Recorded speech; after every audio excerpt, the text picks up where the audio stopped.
tahun depan pindah lagi, lusa dia pindah lagi. Jadi setiap kali dia pindah, dia mulai dari awal saja. Gajinya itu saja tidak pernah naik. Setelah ditanya-tanya, dia bilang, saya tidak suka diperintah. Saya tidak suka diperintah oleh kawan saya sendiri. Saya mau kerja apa yang saya buat. Wah, kalau begini susah. Tetapi orang percaya Tuhan bilang, Dia menempatkan kau menjadi garam sana. Terakhir contoh garam di sini. Siapa dan perjanjian lama yang hebat? Yusuf. Makin Yusuf beriman, makin dalam dia dalam penjara. Makin dia beriman, makin banyak tuduhan untuk dia. Macam mana ini pastor, Pak Gembala? Kenapa? Makin saya banyak berdoa, makin sukar pula hidup saya. Malah gaji saya digunting, tinggal ekornya. Kenapa? Dia tahu, saya sudah ngaji, saya sudah berdoa, saya memberi persepuluhan. Kok gaji saya dipotong, badannya sekaligus tinggal ekornya?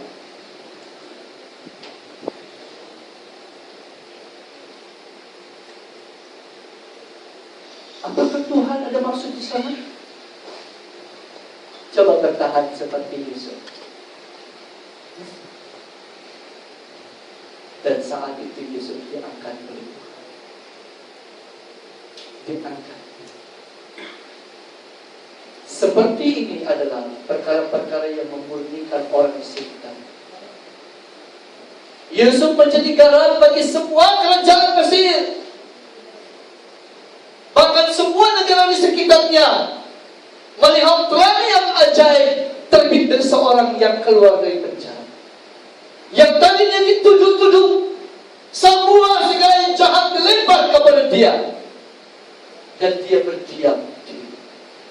Apapun yang dia buat seolah-olah tidak berguna dalam penilaian orang. Tetapi dia terus berjalan karena dia belajar di dalam Tuhan.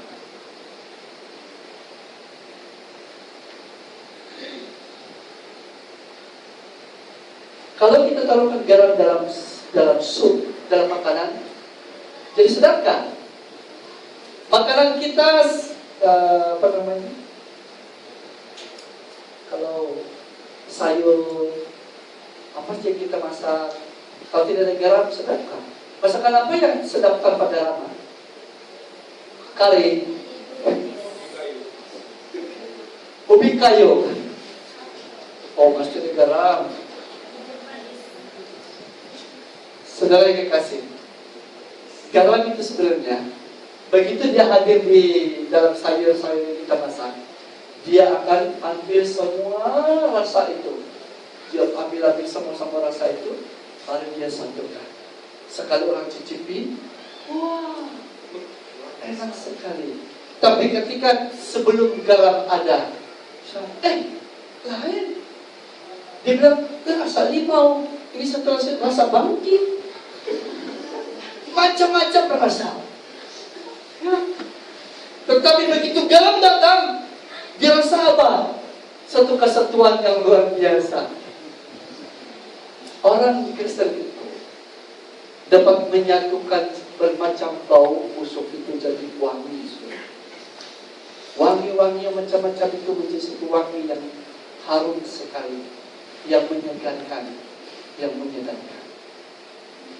Di mana ada perselisihan dalam rumah tanggamu. Hai anak-anak, mungkin ada anak-anak saya tidak tahu di sini.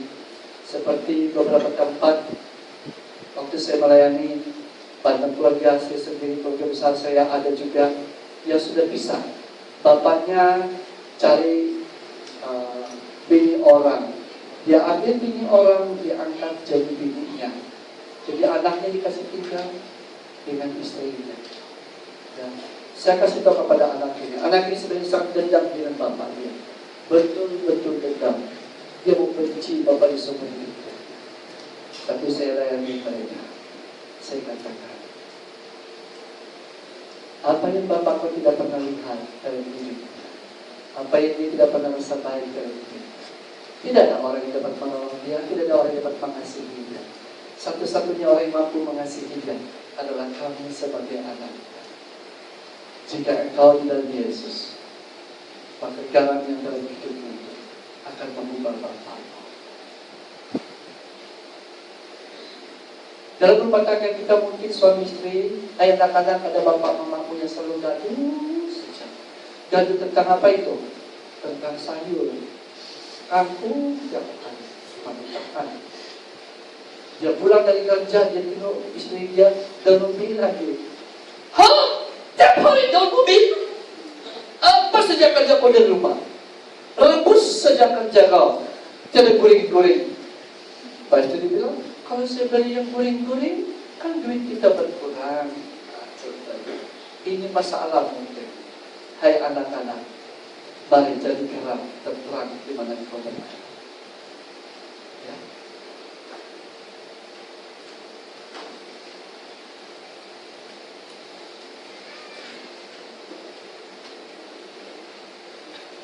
Ketika kita menjadi terang, kita dapat menolong orang untuk melihat kebenaran dalam hidup dia.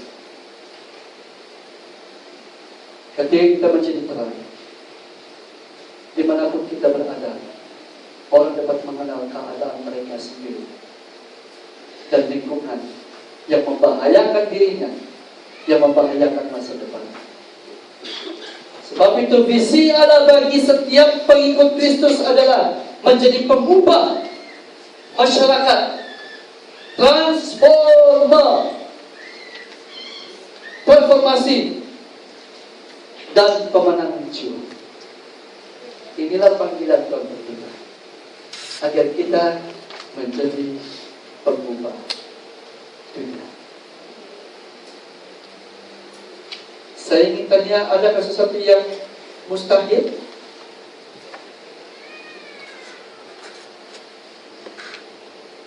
Siapa yang pernah berkata, tidak mungkin orang yang dapat diubah lagi?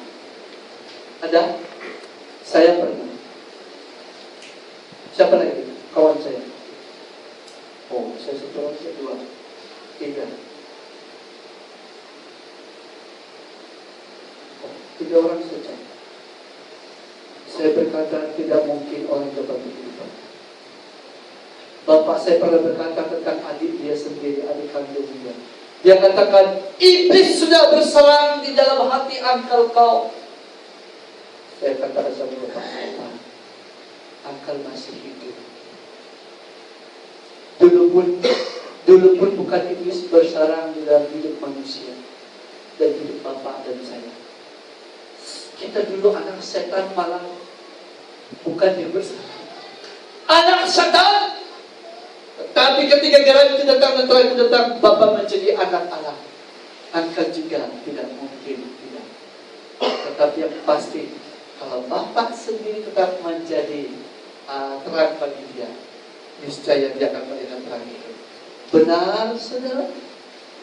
Akal saya sekarang, dia mulai tinggalkan semua, dia mulai ke ibadah, dia mulai melakukan kebenaran di dalam hidup.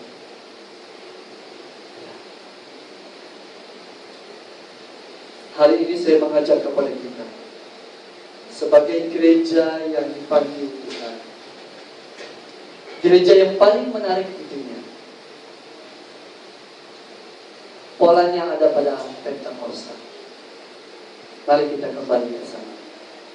Ada puasa di situ yang dibicarakan. Puasa itu puasa kerajaan Allah. Puasa kerajaan Allah itu adalah Injil yang mengubah orang.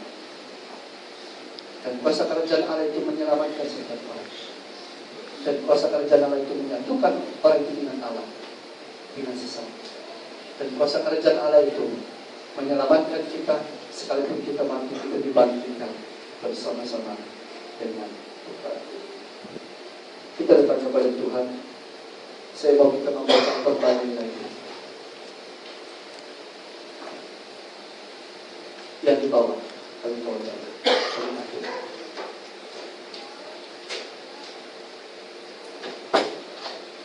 Sebelum jauh lebih benar, saudara, mari kita fokus hati yang kita kasih. Anda dahulunya orang yang dianggap paling tidak berharga di rumahmu. Bahkan kau sendiri menganggap dirimu orang yang tidak berharga. Kita hanya coba menutup diri kita dan tidak mengakuinya. Tetapi dalam tindakan keputusan perbuatan kita itu sudah menyatakan bahwa kita telah menganggap kita tidak berharga.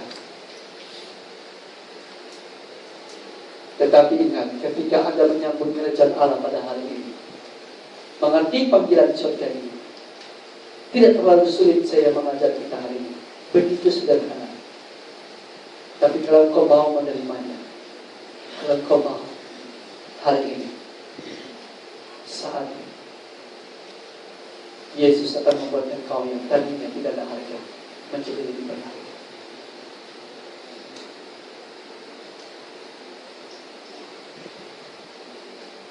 Mari kita baca bersama-sama. Angkatlah mukamu dan lihatlah pada dan katakan,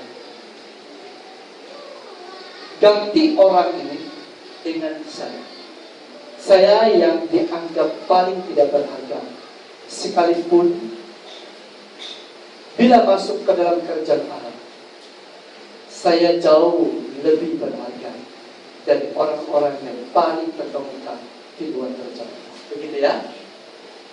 Boleh?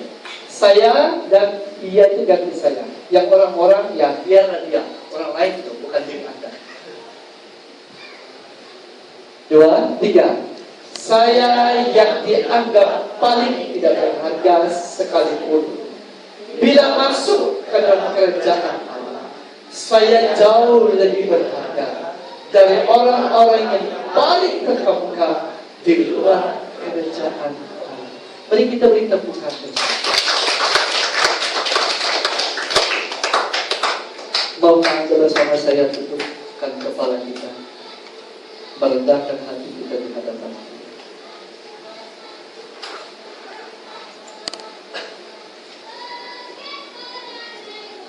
Jangan menjadi seorang yang putus asa.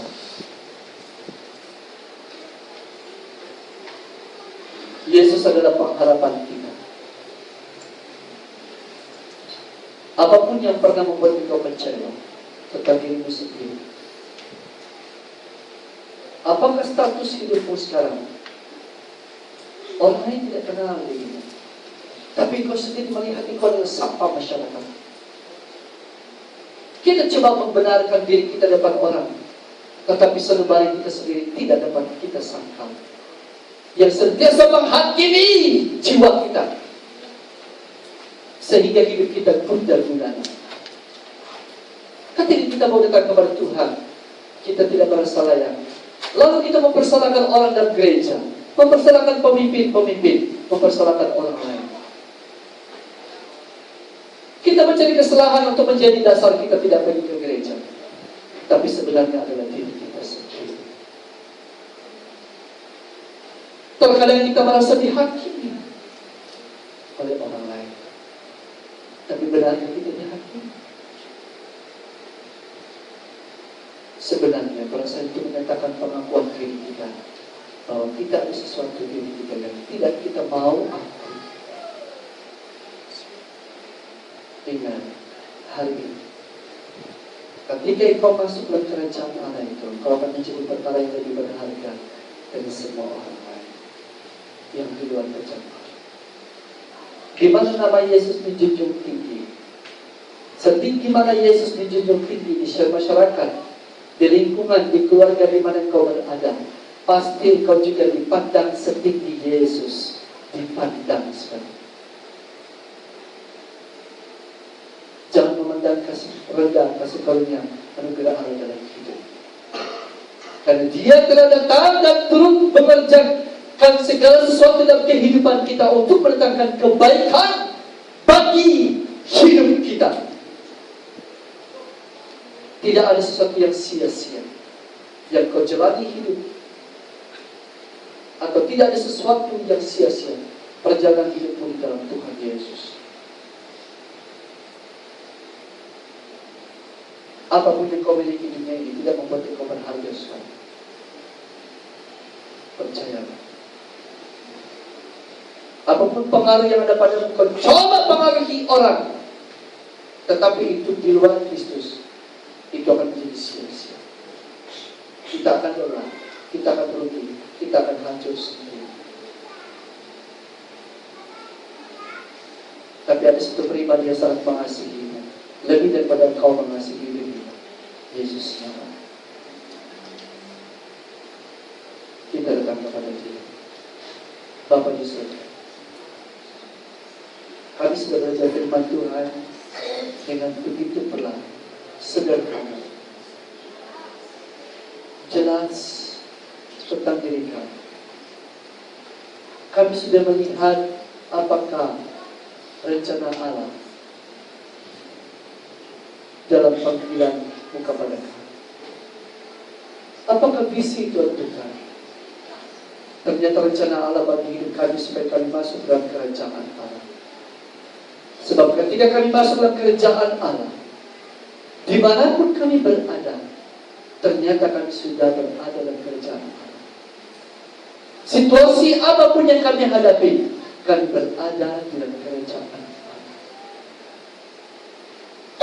Dan ketika kerajaan Allah menempatkan kami di satu tempat yang kami tidak suka sekalipun, itu bermakna supaya kerajaan Allah dapat menguduskan tempat itu melalui garam dan terang yang dalam kehidupan kami. Terima kasih Tuhan Yesus. Terima kasih Tuhan karena Tuhan tidak memandang rendah orang yang remuk dan hatinya yang hancur, yang datang kepadamu dan menghampiri kaki Tuhan yang penuh belas kasihan.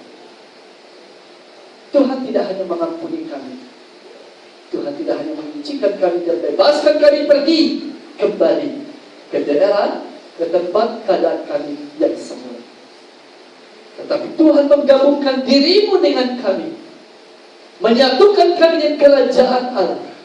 Tuhan mengambil alih segala keadaan kami, dan Tuhan yang menjadikan posisi-posisi hidup kami menjadi posisi yang sangat berguna, berarti, berharga di mata Tuhan. Sewaktu mungkin orang memandang rendah, sewaktu mungkin orang belum terkesan, tetapi kami percaya, seperti kebenaran tidak dapat dibelenggu, demikianlah kemuliaan hidup kami yang Tuhan tidak akan terbelenggu, yang akan semakin hari semakin tinggi, semakin hari semakin tinggi, seperti Kristus. Dan kemuliaan itu dikerjakan oleh Allah yang terus bekerja dalam segala hal dalam hidup kami, karena kami telah dipilih Tuhan jauh sebelumnya dan direncanakan Allah jauh sebelumnya. Kami dikuduskan oleh Tuhan supaya kami menjadi anak, agar Kristus menjadi sulung di antara semua anak. Saudara yang kekasih, kita sudah mendengar firman Tuhan. Jika kau mau menerima ini, hargai dia.